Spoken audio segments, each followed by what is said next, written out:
head into the Ringerverse to stay up to date with all things superheroes and nerd culture entertainment. Hosted by a rotating lineup of superfans at The Ringer, including Mallory Rubin and Van Lathan, shows will provide instant reactions to blockbuster releases, insightful backstories on canon, and mind-bending theories, as well as fresh takes on the latest news and rumors. Check out The Ringerverse on Spotify or wherever you get your podcasts. This episode is brought to you by Anytime Fitness. We may talk a whole lot about sports, but when it comes to keeping fit ourselves, there's definitely room for improvement. I hit this point early July. I was just like, I am not in good enough shape. I started trying to walk at least 15,000 steps a day or hiking or just anything to keep my legs moving. Now it's the end of 2023. I feel great. I had a physical 3 weeks ago and the guy was like, you're doing great. You're doing better than you were 3 years ago. I felt great. Whatever your goals are, progress is possible thanks to Anytime Fitness. Get a personalized plan and support from an expert coach anytime, anywhere. Visit anytimefitness.com to try Anytime Fitness for free. Start to train for your life. Terms, conditions, and restrictions apply. See website for details. This episode is brought to you by State Farm.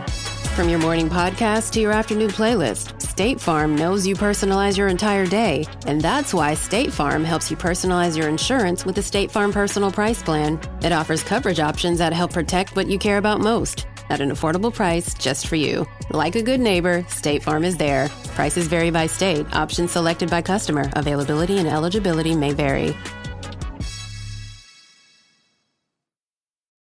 I need support staff to clear the room.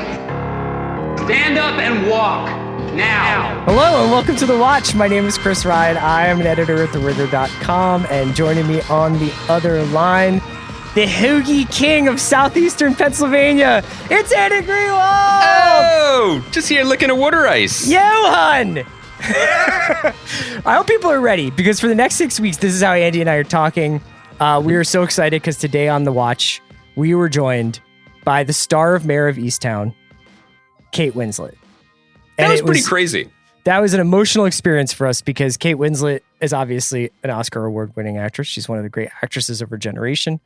And she is playing in the Mare of Easttown, a police detective from southeastern Pennsylvania with an accent that anybody with me and Andy's upbringing recognizes as nothing short of just the sound of home. And so we're so excited to talk to her. We'll be talking to her in the second half of today's episode, but first we're going to get into Top Chef. Greenwald, how are you? Happy Thursday. It's Thursday afternoon, but we'll be putting this up on Friday morning. I mean, I'm just trying to, I'm still hung up on this idea. The way you phrased it, and we will get back to Mare of Easttown later in the show, and to Kate, Oscar-winning Kate Winslet, first Oscar winner ever on The Watch. Obviously, people have pointed out Ethan Hawke should have won an Oscar, but that's not right for us to decide. The way you phrased it is very powerful because I don't know what the antecedent would be like. What if in the 80s, John Gielgud flew into town to play the guy with a diamond in his beard from the local jewelry commercials? If John Gielgud took over the role of Rocky's trainer, right? Right. But it's pretty unprecedented for the music of our youth, let's say, to be played on a Stradivarius, and that's what the show does for us. But we'll come back to it, right? Because right now we're going to talk. Unless you want to talk about your dreams? You want to talk about horses? Or should we just focus on the fact that we have a good show today? I think we've really emptied the journals on people over the last couple of days. We can just get through this episode of Top Chef. It was episode 3 of season 18. Thrilled to do it. We had Mina on last week. It was so wonderful to talk to her about the show. Deafening silence from Mina this week now that the Sixers have taken over first place in the East. Don't get into jinx territory, right? Like, we didn't score in the last 8 minutes of that game, and we almost lost to Nick Claxton and Alize Johnson. That doesn't matter. Scoreboard. That's what I'm about. Okay. I'm a results guy. That's right.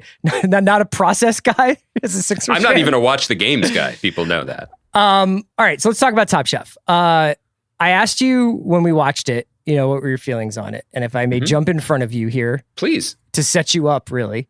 You said Top Chef at its best. Yes. Tell me all about it. TC back.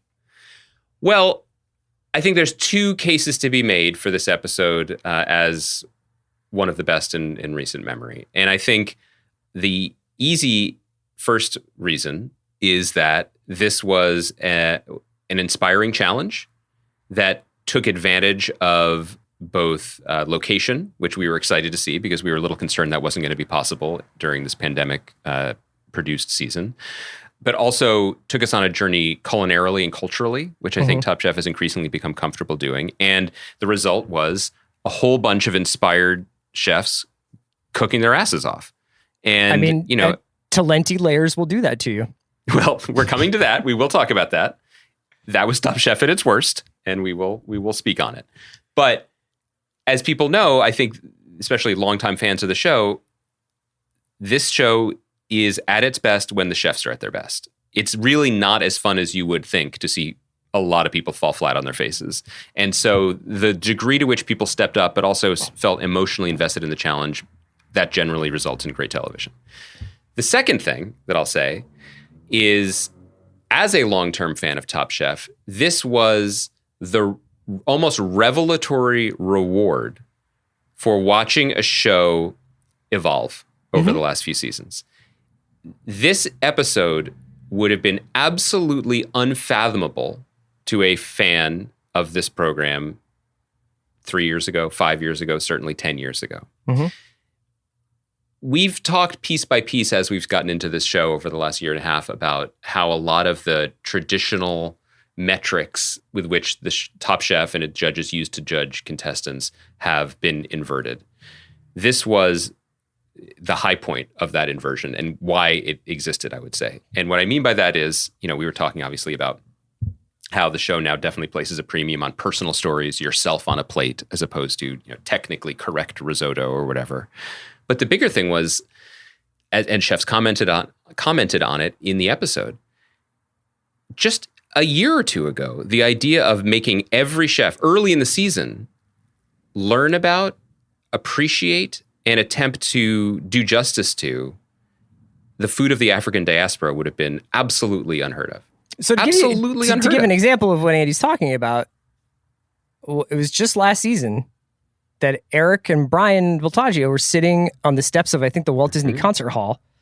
And Eric was like, this is the food I want to cook. And Brian was like, okay, like, tell me all about it. Like, let's figure out how to do this. Am I remembering this correctly? That was the inflection point. That was when the show Top Chef had been turning into, it became the show that it now was. And I think it's for the good of everyone. The audience, the show, the cooks. Yes, that was the moment. But not only was that like you calling it an inflection point, like the cast of the show feels and looks different. Totally different. When they offer up a challenge like this, half a dozen chefs are like, I get it. Like, this is my story. This is my cooking. This is my family. Let's do this. The show, I think in many ways, this comment might actually get broader than I intended it to. I'll start by saying this. Like, I think that in many ways, the journey of Top Chef mirrors a journey a lot of well-intentioned liberal people have gone on in the last few years, which is to say, if you're looking for a certain type, if you're looking for a certain curiosity and openness towards culture and towards breaking down boundaries and using food as a vehicle to do that, I think the show has always been aligned with that idea, at least in principle, or at least in the broad strokes. But to your point, Chris, the collection of chef testants hasn't really reflected that often. The judges haven't always reflected it. It has been aspirational, but not actually put into practice. And when you see an episode like this, it's not just that they wouldn't have done a challenge like this, where the chefs are visit these beautiful spots where they cook Guyanese food or Jamaican food and have to do justice to them. It's not just that they wouldn't have done that. It's that they just couldn't have pulled it off on any number of levels, one of which is it would have felt hollow if they had trotted out the same assortment of Voltaggios, sorry to paint with a broad stroke brush, but that's where we are, to do that, and then have them be judged by Tom and Wolfgang Puck or Emerald or whomever. The show has put itself in a position to lead by example, I think, and have an incredibly diverse cast, as you pointed out, many of whom were not just excited and intrigued by the challenge, but felt personally seen by the opportunities of the challenge. About like where they were going to eat and what they were given the opportunity to cook in the final elimination challenge. And the show has also correctly, I think, both for TV reasons and food reasons, empowered Gregory and Kwame to be kind of ambassadors to the community, and by to the community, I mean I meant specifically like the Black American Foodways community, but also could it be the community of Portland? It could be the community of viewers, and the whole thing felt earned in a way that was really exciting. It was really something. And we saw that reflected in, the sort of the personal details and stories, and also ultimately in the winner's circle. Yeah. A couple of notes. One, you're absolutely right about Kwame and Gregory being basically the voices of the show this season. They've obviously had, I think, more to do with shaping how the viewer feels about the food being cooked than Tom or Gail or Padma. Absolutely. And I would also say that when you bring in this kind of emotion, it becomes a different television experience, for better and for worse. You know what I mean? Like, I definitely was like gripping the armrests pretty tight as we went into the elimination. And it's just like they gave Kiki an edit that was basically like her in tears for half of the episode about how important it was for her to be able to reflect her family heritage in her food. And to have her in the bottom three, you're just like, oh my God, man. Like, it's not the same thing as watching like Avishar maybe go home on like carbonating some grapes. You know what I mean? Like, it's definitely like very loaded at the end. It is. And I would take it a step further to say that's also one of the things that made it so compelling and interesting, because the reason she was on the bottom wasn't because the flavors were off, or her understanding of the cultural traditions that led to this type of seasoning or this type of preparation were misguided, or she didn't listen to the challenge. She was in the bottom because of a technical error. Yeah. But it was the kind of technical error that the top chef of 2, 5, 9 years ago wouldn't have even had a comment on, because it was about how she prepared fufu. Now, fufu has made earlier appearances on Top Chef, but it was never treated the way it was treated in this episode, which is as a staple grain that is understood and ought to be a certain way. This wasn't food tourism. In a way, what came back and bit Kiki in this episode, thankfully not for good, was the same sort of thing that would have tripped up Harold Dieterle in season 1 if he didn't sear something correctly. That's a deep cut. You just got there.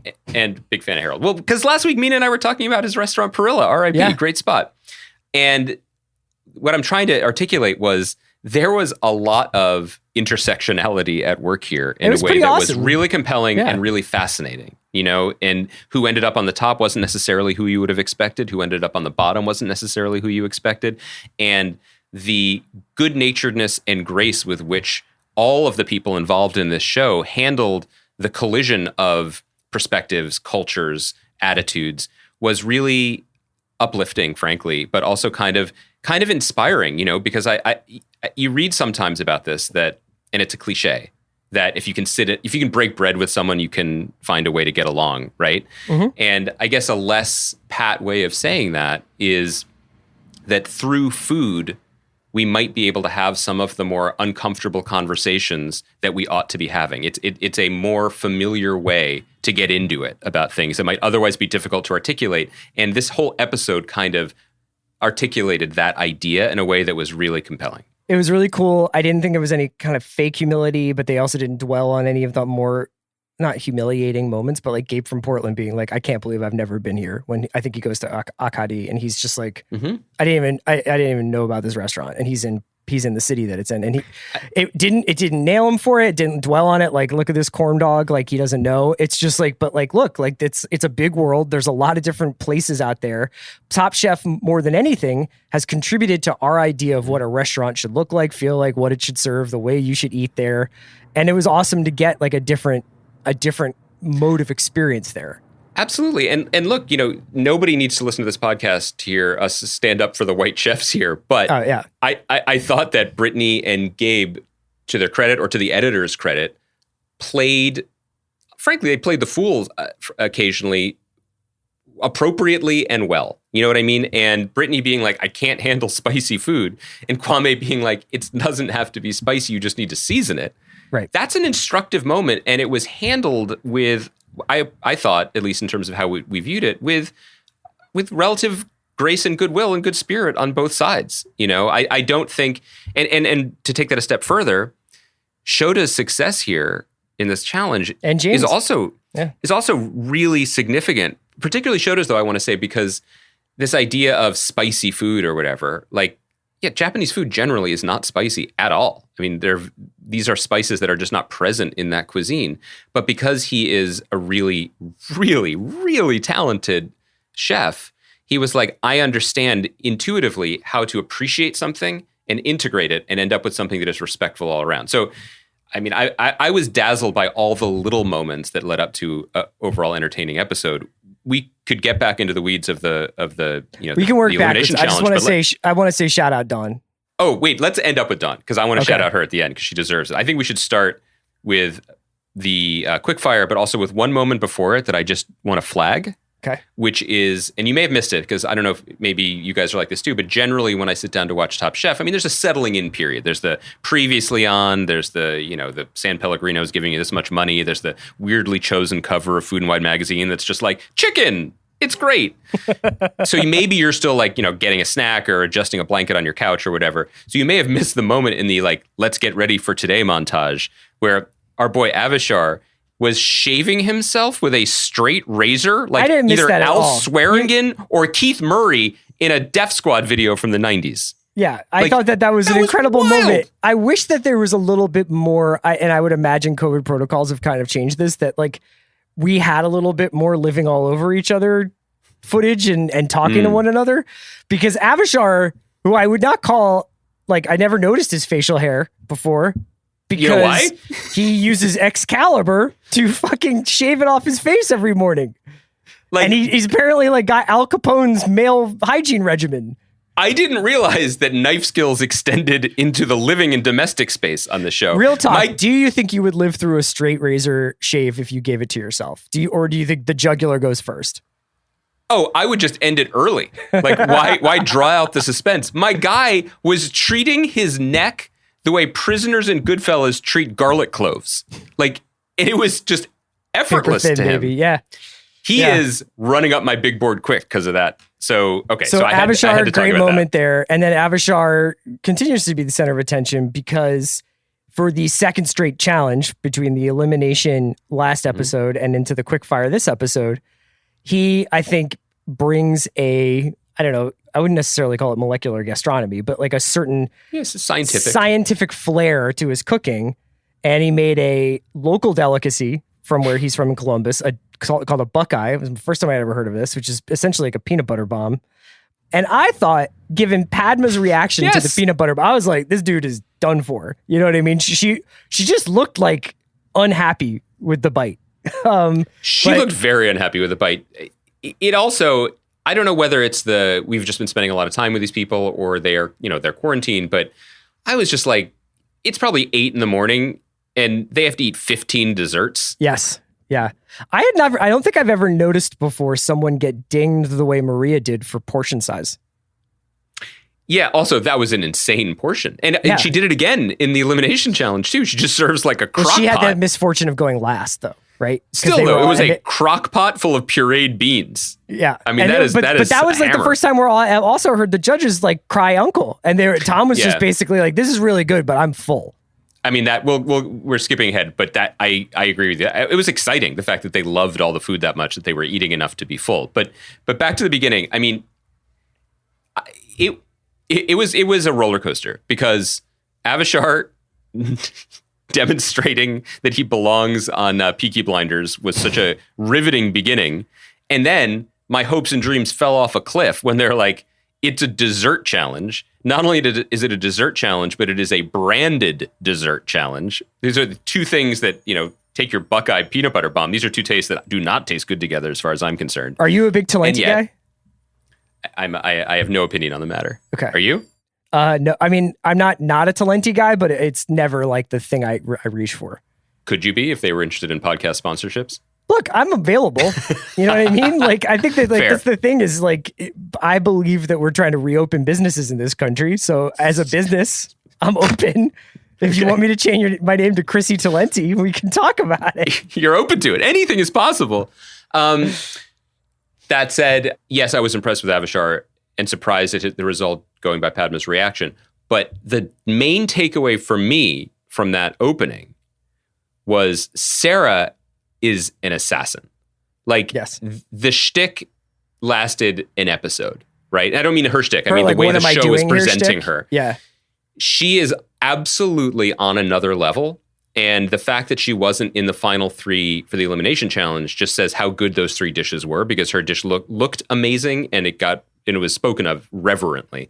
And yeah, she is on that Paul in Texas, Melissa last season level already, where she's just half-assedly tossing out things that other people can't dream of. I mean, no one else even attempted to bake anything. Do you think that her gameplay style rather than her cooking needs to change? This is the thing that Top Chef doesn't really take into consideration so much, which is like, it's on the plate. And especially, there's a very interesting comment that I think Kwame made. I can't remember about whom. I think maybe Nelson, where he was like, he keeps serving us the same thing, basically, if I remember correctly. Yeah. And it's pretty rare on Top Chef that you hear anything but a like sort of new criticism review of the food. Like, you mean text only, text-based? Yeah, like I think that they try to go in blind on stuff to some extent. They don't really, I mean, like, yes, I remember Padma saying to, God, who's the guy who does Union in Pasadena? And I think that she would always ding him for doing pasta all the time. You know, people I can picture him. Yeah, like people have been like called out on that like sort of repetition before. But for the most part, I think like you can kind of cook your food and as long as that plate's good, you're good. It was interesting to hear like some, hey, you know, like this is this third time we've had this kind of food, or this is the second time we've had this kind of food. Like a space shuttle launch, I think there are 3 breakaway moments over the course of a Top Chef season. I think the first breakaway in terms of separation is the people who there's some people who just can't cut it, whether they make mental errors early or they just aren't as good or creative a chef as the others. Yeah. And they tend to fall away early on. The next separation, I think, are the people who can play the game, you know, and make the right choices, whether it's where they should be in restaurant wars or, you know, cleverly use the ingredients and take advantage of the opportunities to either jump ahead or kind of stay in the mushy middle. And then the final separation are the people who let the game come to them. And they're people who, no matter what occurs, what comes up, what difficulty they're presented with, they effortlessly integrate the ingredients, the context, the challenge into their own cooking and worldview. And that is what we are seeing so far from Shota and Sarah, without question. And it's what we saw last season with Gregory most of the way, with Melissa, obviously all the way into the end. So, you know, there's a lot of people kind of in that middle, and we're not really sure yet. But the early signs of that kind of separation are creeping up, where, yeah, like Nelson seems awesome, but he also hasn't really stepped it up. And well, we can speak about Chris whenever, but he's another one who seems like he's technically skilled enough to be there, certainly. Sure. But there's that, whether it's a mental block or whether it's where he is in his development, it is not all happening, all coming together. Sometimes it's a matter of like having the skills and technique, but not having the imagination to go with it. I think Brittany has a lot of character, and I think that I would love to eat her food, but like didn't necessarily have the mindset going into this episode. Like even early on, I think was like, because she was also, I believe she was in the bottom 3. She was shaken up last time. She started the episode crying because she felt that it was unfair that Sasha went home for something they did together. Right. So, you know, I mean, like we've seen people kind of claw their way back from those kinds of situations, but I almost felt like Brittany was saying in the kitchen in the elimination challenge, and then once she got to the judges table, like she was like almost saying like, I'm not ready for this yet. Yeah.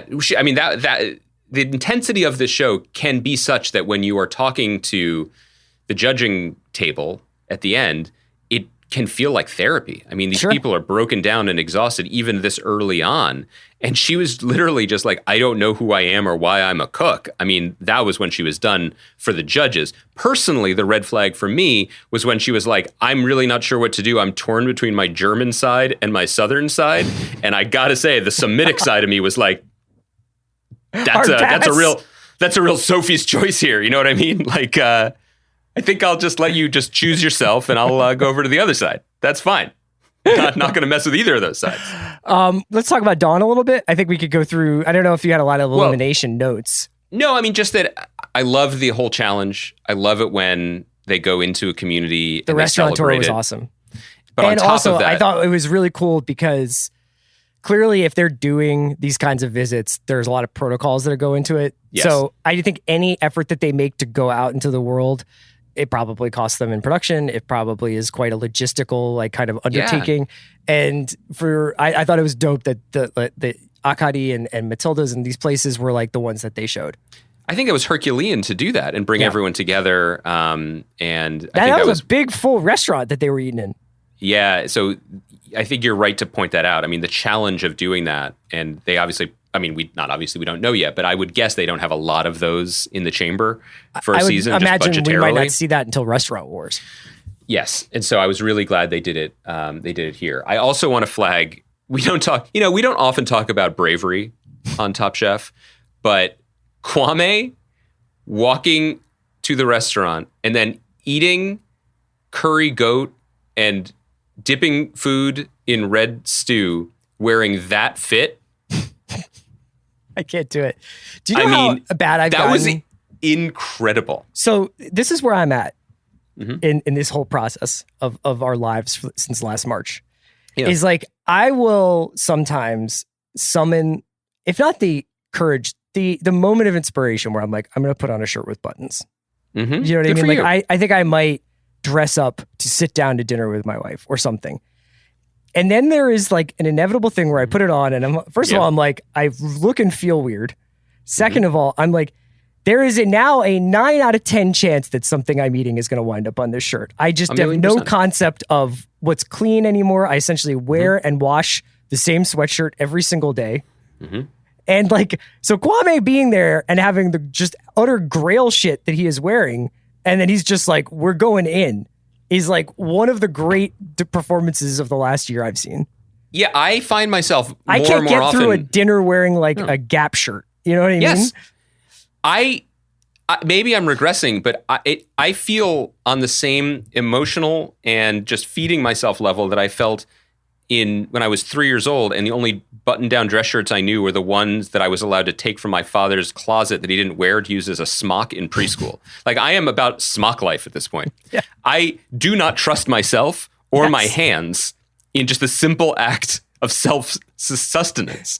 So that was a wild performance by him. But frankly, everyone, and maybe this is because they had been quarantined up to this point, but everyone looks incredible. The judges, like Amar is wearing these just wild out pants. I mean, good for them. Good for them. Celebrate, be your best selves on TV. Good work. So, but on to the challenge. It was a wild one. It was, as we said, Well, they have one 90 of those. minutes? Did they have 90 minutes to cook? 2 hours to cook? Yeah, but I don't know how many. One question I had was, it's never clear how many plates they're making, because as you said, it was a very full restaurant. And often when they have to do like 200 covers and they have like 8 hours or whatever, they make an issue of that. So I couldn't tell if they were really making enough Like plates for all of those people. 20 dishes for people? Yeah, right. Or because everyone was, I guess, PCR'd before sitting down, did they just drop a plate in the middle of each table and was like, No, go they for were it? serving individual plates. I wonder whether or not certain tables got certain dishes and then the judges' table got all the dishes. Do you know what I mean? But yeah, I did the thing that was interesting. By the way, what a flex they have this season with this recurring panel where Melissa, who, as everybody knows, not just because she was on this podcast, we think is amazing and a star, and is a crucial voice and a judge now, just is at table 9. You know what I mean? Yeah. And just like occasionally the camera finds her to be like, this is impressive, and everybody stops and listens. Like she's not even in the circle for this episode. What did you think of Blaze going from 35 feet? I respected Blaze. I was like, what are you going to say? Oh my God. I mean, Blaze just pulled up, double covered. They were trying to trap him and he was like, no. No, I am who you thought I was, and I'm going to be that guy. I mean, I kind of respected it. There was a moment, too, at the end when I think Kwame was like to Dawn, he was like, in addition to winning this challenge and making incredible food, and we'd all like to buy your jarred sauce, he was like, Dawn, you are making the ancestors proud. And then there's this cut to Tom being like, and it's okay. All right. For but I think sure. But that's kind of what I was getting at when I was talking about these like interesting opportunity to have potentially uncomfortable conversations. Like everybody was in on it. You know what I mean? And I think that the show found a balance, and obviously it can do better, and I'm sure it will do better. But everybody walking into that room is aware that Top Chef hasn't done this before, that a lot of these judges, or like Richard Blaze probably doesn't know what fufu is supposed to taste like. You know what I mean? And I bet he would admit that as well. And so, well, I don't know how that line of his was received truly in the room. Like, okay, he said it. And then what? And I kind of appreciated that. An amazing time for white guys to be like, I'll say it. It's like, just, dude. The elephant in the room. Yeah.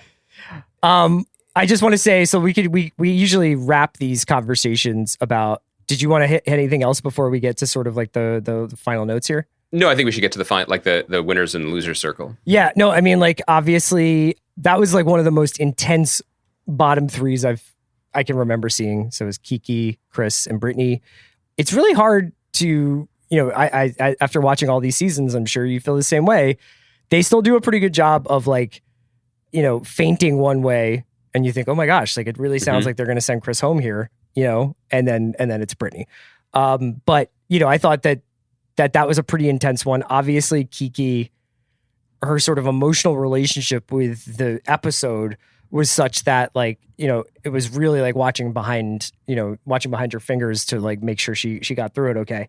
I thought they handled that fairly well in terms of the emotional journey that she was going through over the course of the episode, and why ultimately I never fell for it. I didn't think she was going home, because generally when you're trying to figure out who's actually going to be eliminated, if they've praised any aspect of the dish, they're probably safe. Yeah, and it sounds like her stew was very good. What's underneath is fine. It's just the fufu. Yeah, right. That said, I was pretty sure Chris was going home, except for the fact that they were like, "You're here to cook, so cook," which suggested a future for him. Because, again, it's important to say that I'm praising Top Chef for starting some interesting conversations about race and food and American culture and intersectionality, et cetera, et cetera, et cetera. The show is not finishing these conversations. And so when Chris, a black man, is like, I'm kind of in a bubble in New Hampshire and I grew up eating some of this food, but I don't know how to cook it, so I'm going to do a technically correct French version of this. You could do a season of television about everything he's saying and about what's happening on that plate. So I guess for that reason alone, I'm kind of glad that he didn't go home, even though it seemed like the show was tipping in that direction, because I want to see him work some of this stuff out and talk about it. And I think it's fascinating to observe.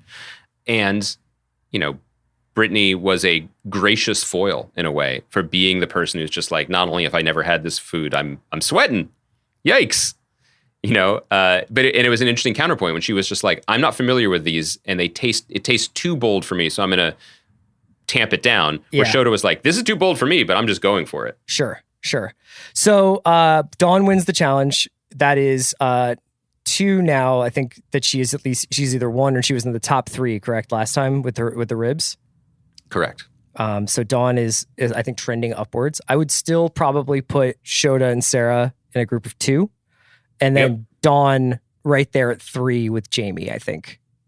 Yeah, Jamie's on the come up, which was exciting. Her dish looked amazing. And there's really little point in us doing these kinds of like power rankings, because technically speaking, you could fuck the dish up next week, and no matter how good you were, if you just had an absolute mare, you would have a hard time coming back. I think sometimes they cut some people breaks for like cumulative performance, but Shota could completely S the bed next week and he could be gone. Hard to imagine because his floor is so high,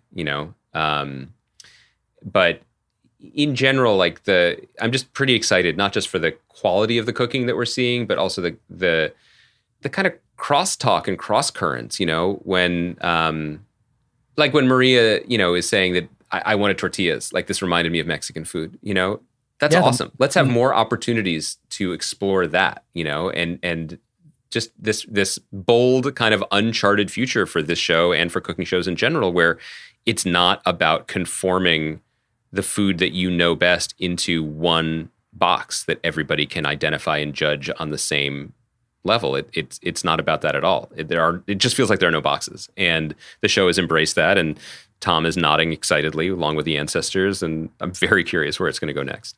Let's talk a little bit about Mare of Easttown. So this episode's going up on late Thursday night, early Friday morning.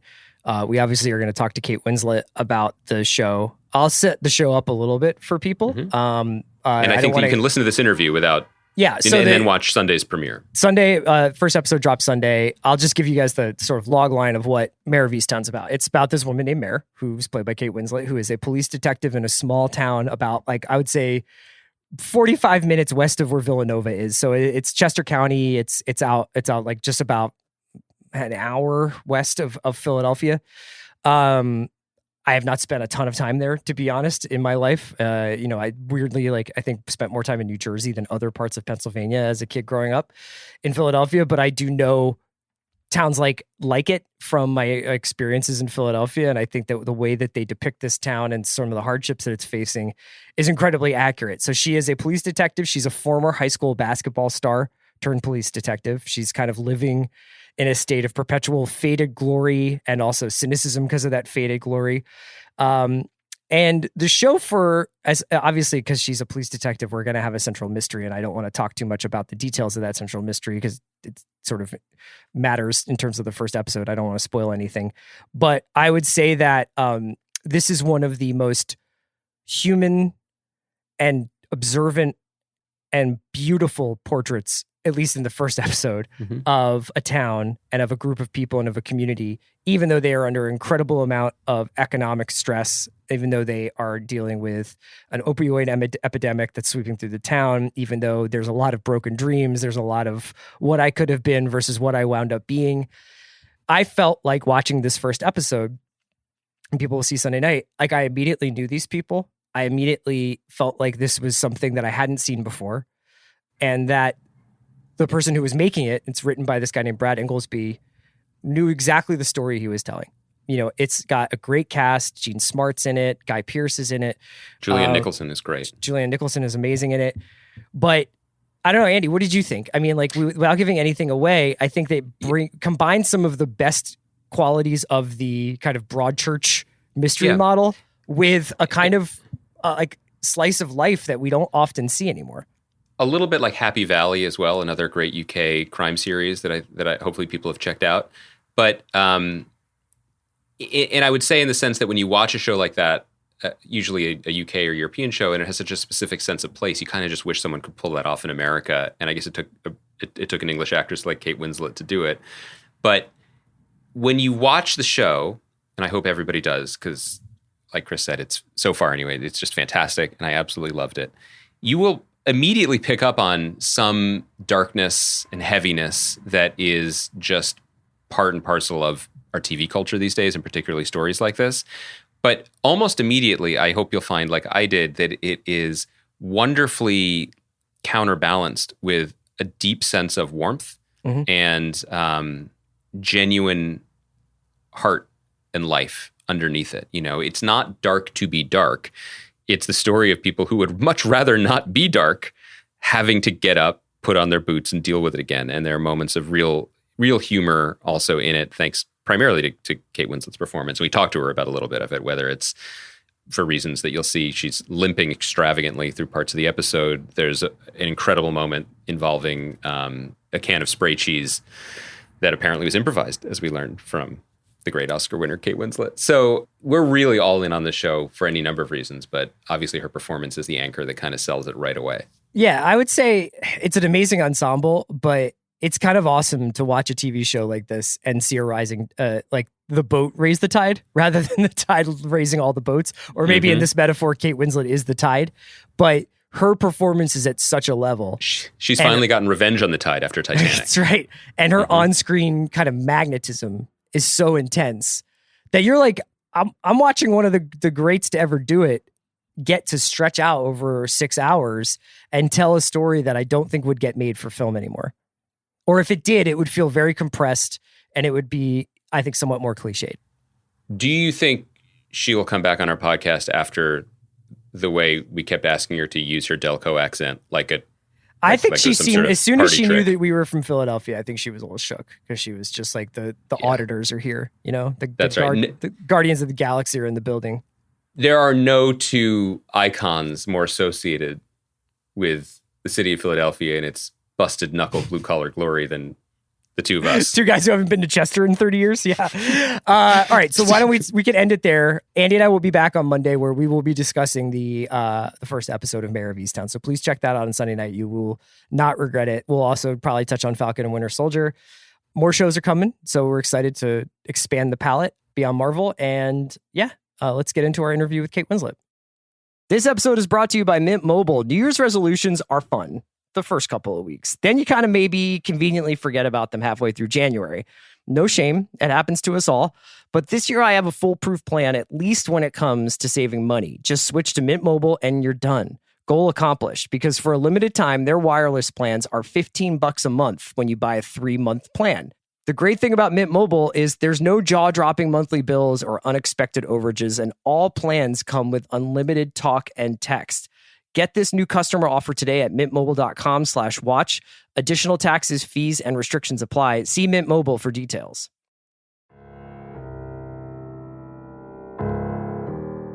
Hey, how are you? Hi. Very good, thank you. So is that an actual beer bottle or is it an ornament behind your head? It is a prop beer bottle from a TV show I made. But you should know, relevant to your show, it was originally a Yuengling, which we are both from Philadelphia, and we were so thrilled to see on screen. This is going to be largely a conversation about southeastern Pennsylvania beer choices, so I hope you're... I don't know how much of that you've had already today, but... Well, actually, beer choices, I don't know how much we've covered, but Yuengling and what else? What are the other beers that Rolling we had? Rock. Yeah, Rolling Rock. Rolling Rock. I get it. You were a Rolling Rock household. That was a bold choice, and it differentiated you immediately. Rolling Rock household. I know. And there was much discussion about the Rolling Rock because it was another beer at one point as well that I think we couldn't get clearance on or something. Anyway, so Rolling Rock and shout out Jameson. Rolling Rock is available, I think. We just cleared them for this podcast just moments ago.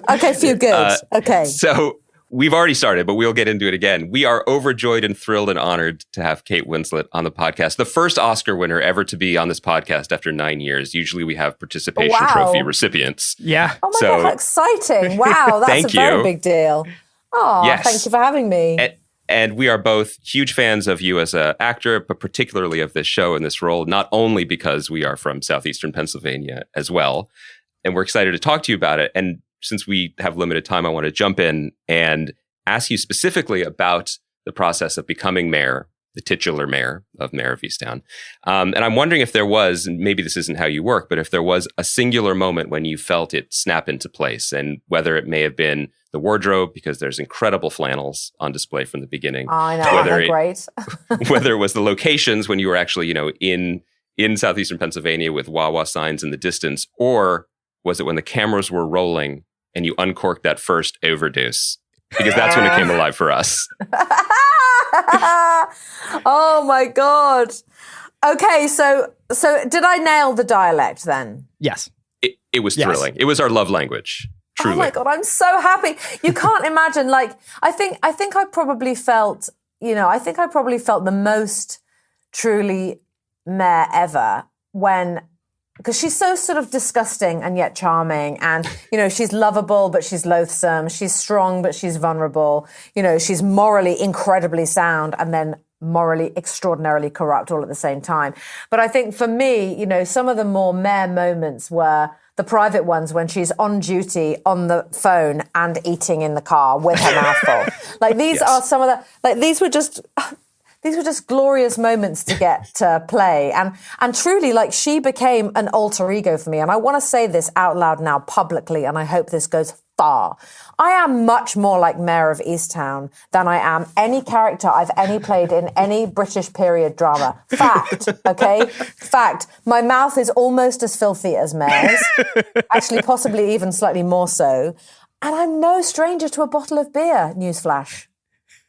You see? You wouldn't think that of me. You'd think I was like some little dainty champagne sipping. No.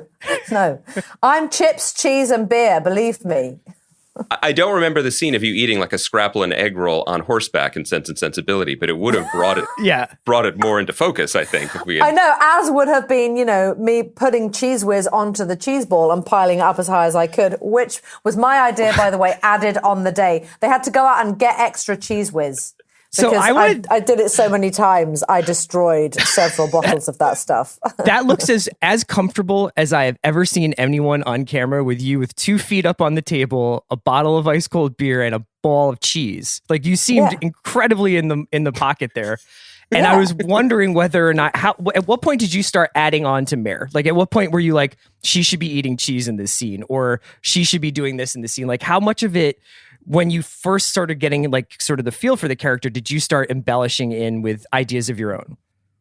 That it kind of happened. Like I feel like as soon as I got to Delco and started really piecing the character together in terms of costume fittings and really how she would look, that 4 inches of regrowth in her hair where she just has not colored it for 2 years. Little things like that made a difference, the vape, just the mess, the chaos of her, the fact that she wears that barn jacket with a hoodie underneath, but it's really one item of clothing, those two things were melded together by God knows what.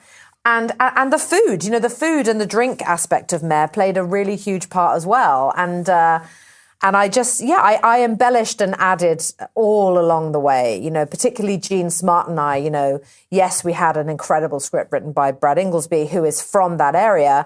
And he was just terrific being there every single day and letting us change things and play around. But Jean Smart and myself, Mare and Helen, her mother, their relationship is caustic at times. And they throw these verbal grenades at one another. And believe me, Jean and I we just had so much fun, and we added things every day. Every day there was another curse word thrown into a scene, and it was so much. Really was just fantastic. I love that you mentioned the two-tone hair. That was the moment when my wife gasped when we get the full shot of that, and that was when I knew we were both hooked for the duration of the series. Yeah, my wife was like, only Kate Winslet can pull off those roots.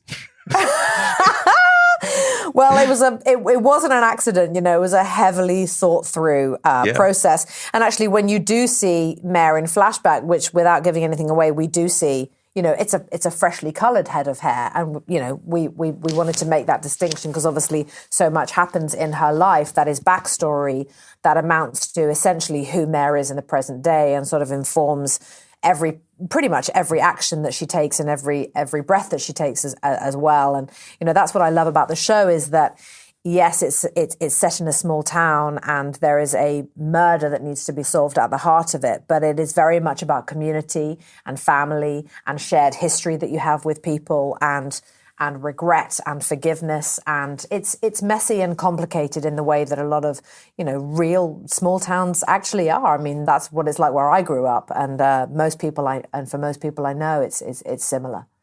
I think that's what probably Chris and I both responded to very much, which is that we are both big fans of detective stories on the page and on the screen. And what really separates them is when there is a truly specific sense of place and of life overlapping and layers of society just bumping up against each other. And the show is full of that. And as you mentioned, the creator is from the area and you can tell. But I am curious, Kate, as you approached the role, you mentioned you arrived in Delco. Again, musical words to the two of us. As someone who has worked all around the world, I know you lived in New York for a long period of time. Did this region register for you? I mean, did you have a perception of a very specific place, sense of spirit of Philadelphia or its environs? And how did you go about educating yourself to play this part? I mean, I have to say, I did live in Manhattan, as you say, for 10 years and never once got on a train and went to Philadelphia, which is so absurd and wrong now that I have spent time there. And everyone in Philadelphia spends all their time thinking about New York angrily, and everyone in New York never thinks about Philadelphia at all. That's the relationship. Well, I feel bad that I bought into any one of those demographics, frankly. But Philly, I mean, I loved it there. I experienced many a pretzel and many, tubes of mustard. I can tell you that.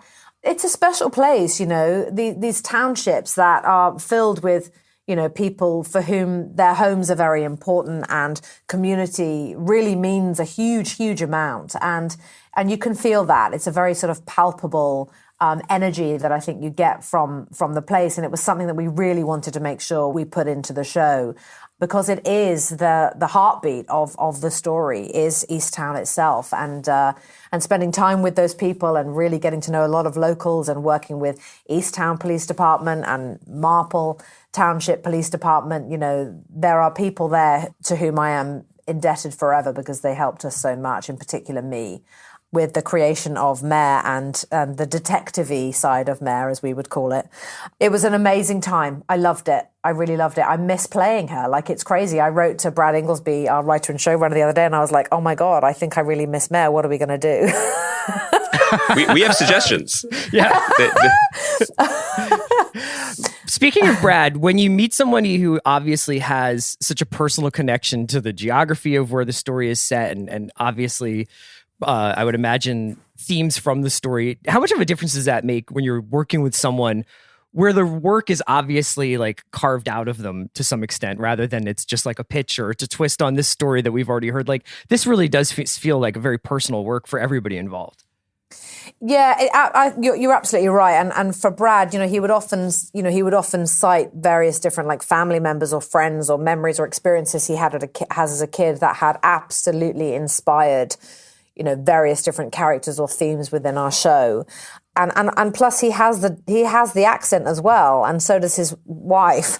And so having that available every single day was incredibly valuable and added such incredible depth and texture to the entire story and all of the characters within it.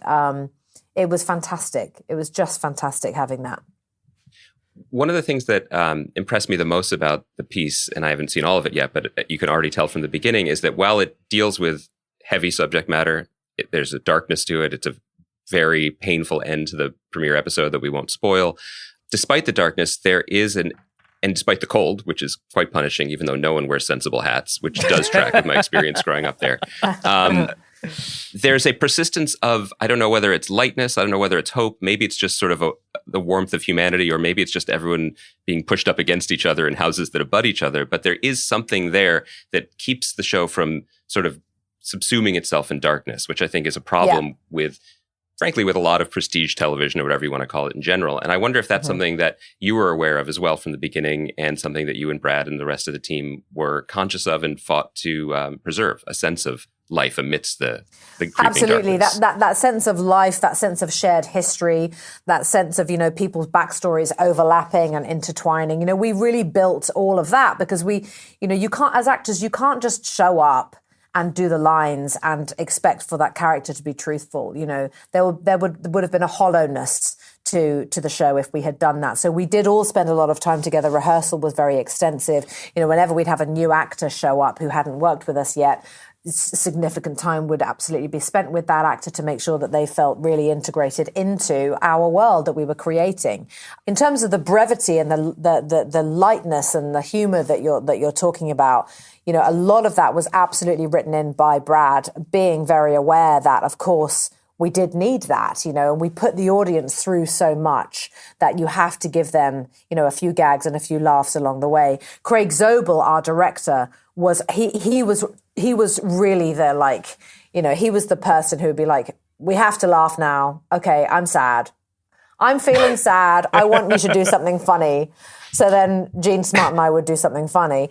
And just wherever we could, really, we would add those touches of humor, because even in the most distressing of scenarios, sometimes in life, something odd or humorous can happen, and allowing the space for that so that we could either keep it or discard it in the edit was very important that we did that. And it's largely actually through, I think, Mare's relationship with food and drink, as well as Mare's relationship with her mother, that we're allowed to really see those things. And that's true, I think, also of mother-daughter relationships, which I know about and appreciate and was able to, throw into the show as well. I would also say her relationship with ambulatory movement, because the limp.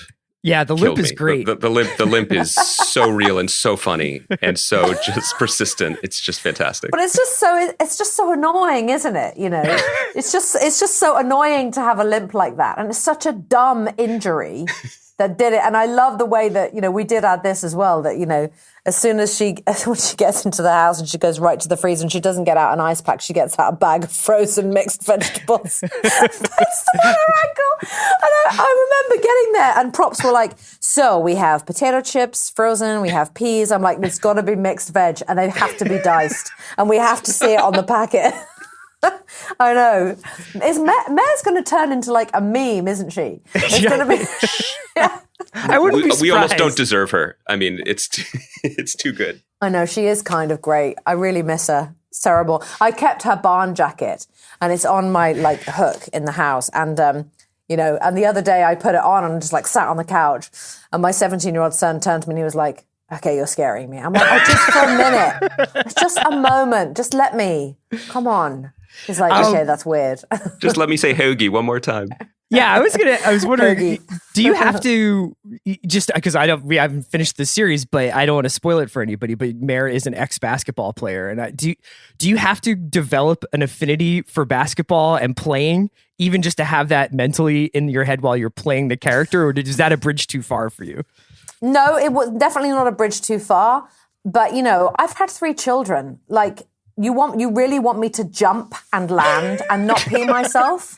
Guys, there are limits. No, I mean, I didn't go and suddenly train in basketball. We do not see me play basketball in the show. I felt legitimately this was okay. However, it does say on page 1 of episode 1, we meet Mare Sheehan, 40s, an ex-athlete, at which point I'm like, okay, loud curse word.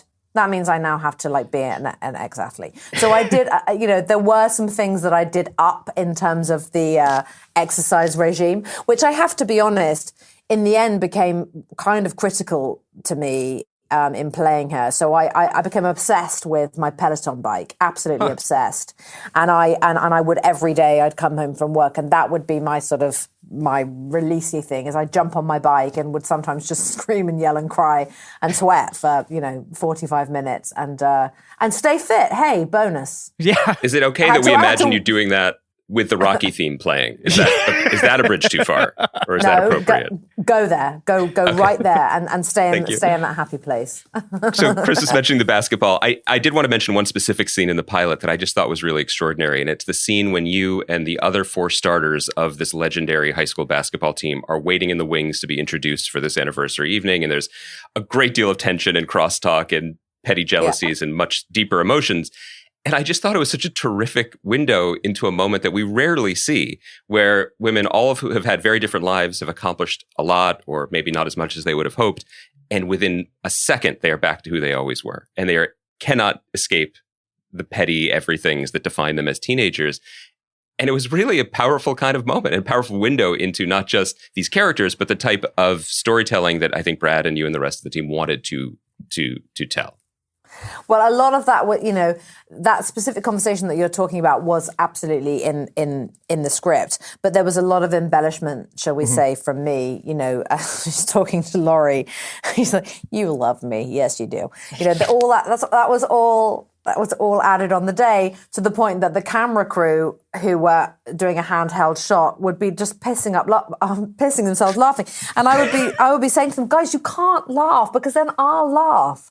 There's like a thing there's an unspoken rule. You're not allowed to find me funny if I'm being funny, because then it will make me laugh and then it's not funny. So they were like, "Kate, but it's so funny." But that is one of the things, though, that I do love about our story, is that, the sort of like private windows on people's worlds, that behind the scenes stuff that really does entrench it so entirely in reality, in real life. Those are the conversations that do go on, that those shared overlapping histories that people have that you can never move away from or get rid of, and do absolutely shape the town that the show is set in, because of the people in it. My parents would always say to me, it's people, not places. Mm-hmm. That's the most important thing in life, people, not places. And in this case, it's the people that make it the place that it is. And that, I think, is really quite standout and is the heartbeat of the show. Yeah, well, we both love it. I mean, it hits very close to home for us, but it's really amazing to see such a very specific place get captured in such a universal way. So, Kate, thanks so much for chatting with us today. You're welcome. You've made me feel so good about our show. It's so good. And we think there could be multiple seasons. That's the thing that you and Brad could talk about. And before you go, could we ask you to say hoagie one more time? You get me a hoagie. You're too kind. Thank you so much, Kate. Thanks so really much. Appreciate it. That wasn't even very good, how I just said hoagie. You're welcome to do a sec take too. But